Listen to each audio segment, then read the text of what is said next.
Hello नमस्ते साथीहरु, स्वागत छ तपाईहरुलाई हाम्रो च्यानल नेपाल इन्जिनियर्स लोकसेवा सोलुसनमा।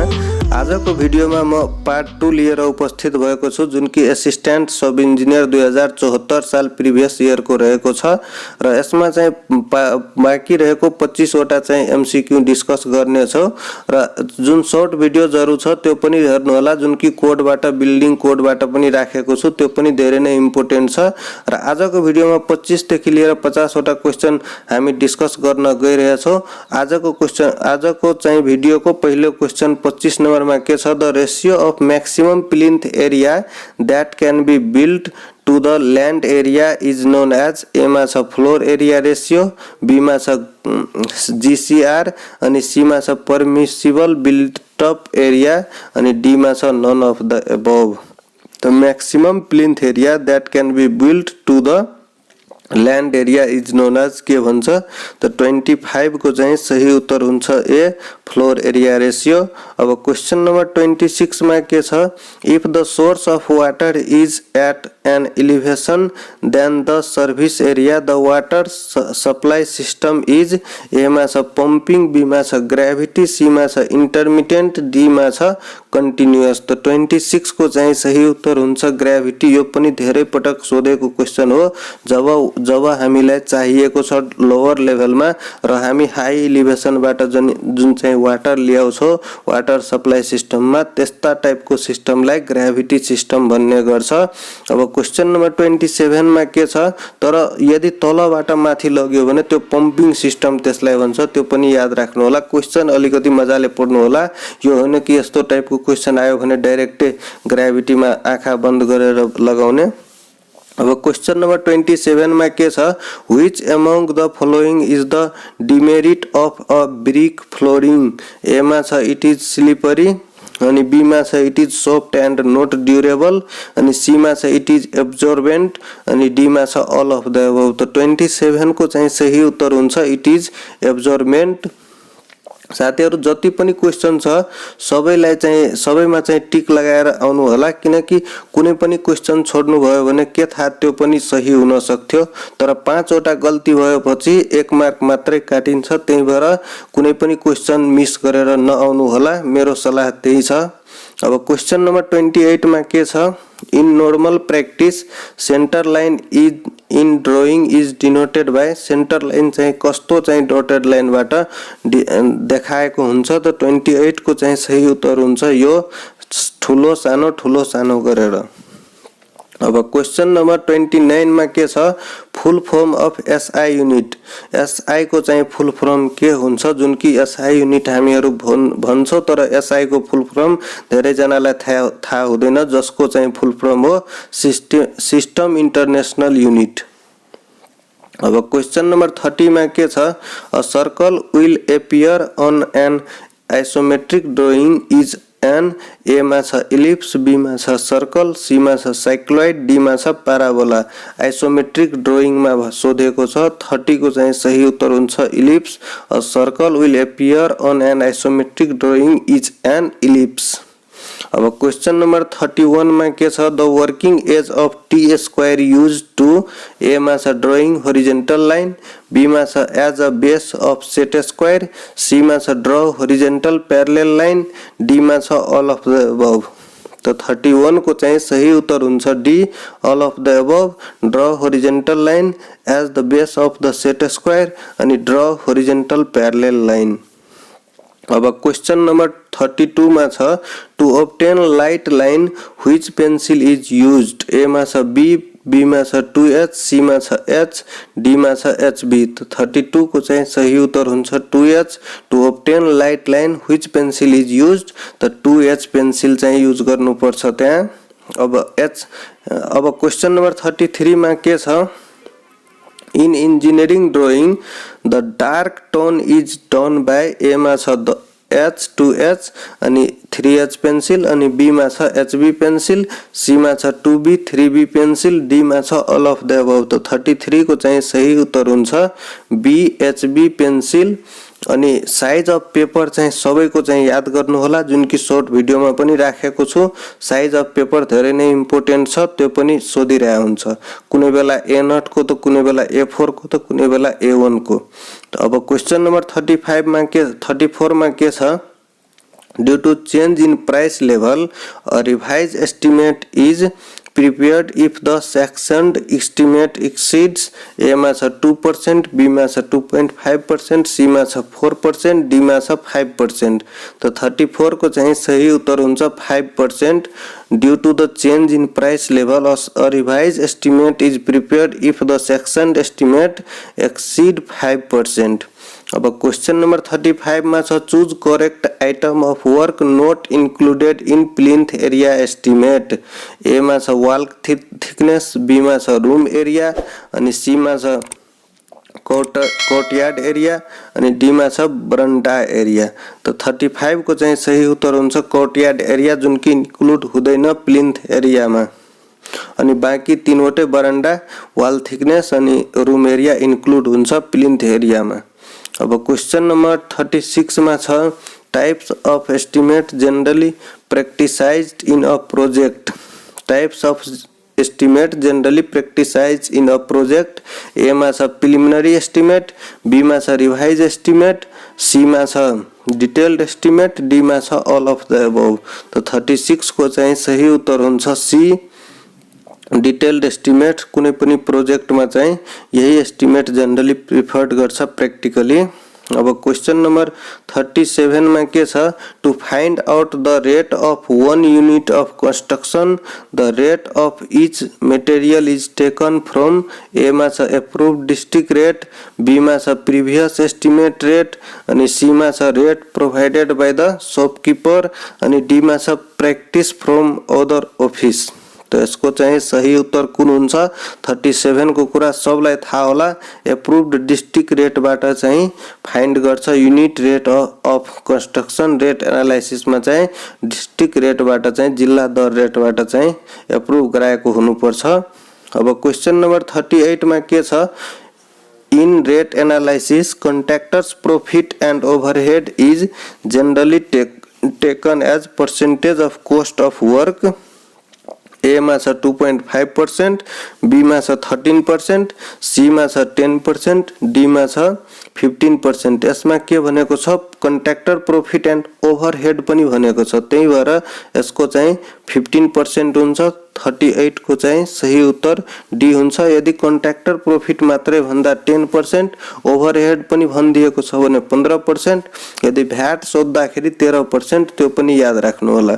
अब क्वेश्चन नंबर 39 मा के छ, द साल वुड चौखट for door and window framework is measured in unit.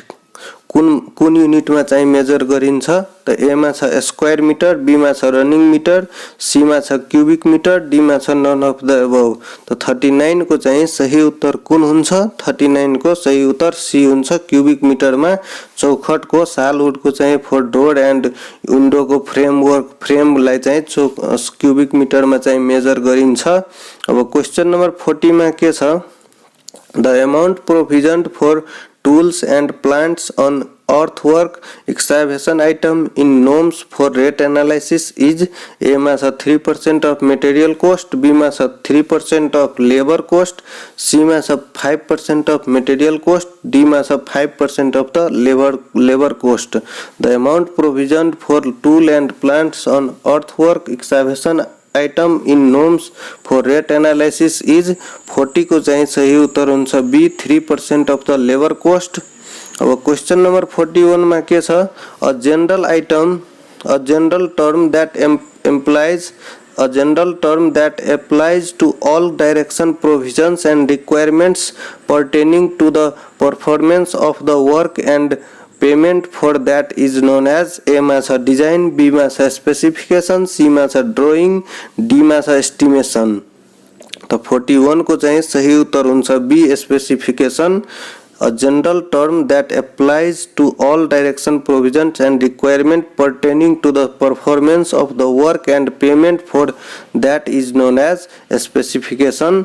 अब क्वेश्चन नंबर 42 में के छ, the lateral measurement to the object right or left of the chain line are called lateral measurement to the object right or left of the chain line is known as A मा छ offset, B मा छ check line, C मा छ baseline, D मा छ tie line। तो 42 को चाहिँ सही उत्तर हुन्छ A offset। the lateral measurement to the object right or left of the chain line is called offset भन्ने गर्छ। अब क्वेश्चन नंबर 43 मा के छ chain survey is done to prepare map to show the relative position of the object and to determine rough area only because it gives only A मा छ linear measurement, be मा छ diagonal measurement, C मा छ vertical measurement, D मा छ cross measurement. तो 43 को चाहिँ सही उत्तर हुन्छ a linear measurement. Chain survey is done to prepare the map to show the relative position of the object to determine the rough area only because it gives only linear measurement. अब question number 44 मा के छ the limiting length of an offset does not depend upon A मा छ accuracy of work, B मा छ indefinite feature to be surveyed अनि C मा छ स्केल ऑफ प्लॉटिंग, डी मा छ method of setting out perpendiculars. तो 44 को चाहिँ सही उत्तर हुन्छ be indefinite features to be surveyed. The limiting length of an offset does not depend upon indefinite features to be surveyed. बाकी accuracy of work मा चाहिँ डिपेंड गर्छ र scale of plotting र method of setting out perpendicular यो तीनटैमा depend गर्छ। अब question number 45 मा के छ under survey working from whole to part is done to A मा छ prevent the accumulation of error, B मा छ टू लोकलाइज द एरर्स अनि बी सी मा छ बोथ ए एंड बी। तो यसको चाहिँ सही उत्तर हुन्छ सी किनकि यो चाहिँ working from whole to part भनेको सबैतिरबाट एउटा रेफरेन्स लिएर सबैतिरको चाहिँ working from whole to part गरिने गर्छ। सबैतिरको चाहिँ मेजरमेन्ट एउटा रेफरेन्स लिएर ताकि एउटा मिस्टेक भए पनि अरूले चाहिँ ब्यालेन्स गरोस् to prevent accumulation of error to localise the error. अब क्वेश्चन नंबर 46 मा के छ The fixed reference point in surveying which known elevation is called the fixed reference point in surveying with known elevation is called A मा छ benchmark, B मा छ datum, C मा छ reduced level, D मा छ foresight। तो 46 मा के छ benchmark सही उत्तर हुन्छ किनकि यसमा भनेको छ with known elevation। तो अब क्वेश्चन नंबर 47 में के हुन्छ during levelling if back side is more than fore side, back side यदि मोर देन फोर साइड छ भने यसको चाहिँ के हुन्छ बैक साइड जहिले पनि एड हुन्छ। जस्तो कि मानौ सही रिड्यूस लेभल छ, बैक साइड मानौ 3 छ र फोर साइड मानौ 2 छ। यदि back side is more than fore side then the forward staff is at lower point, the back staff is at lower point, the difference in level cannot be ascertained।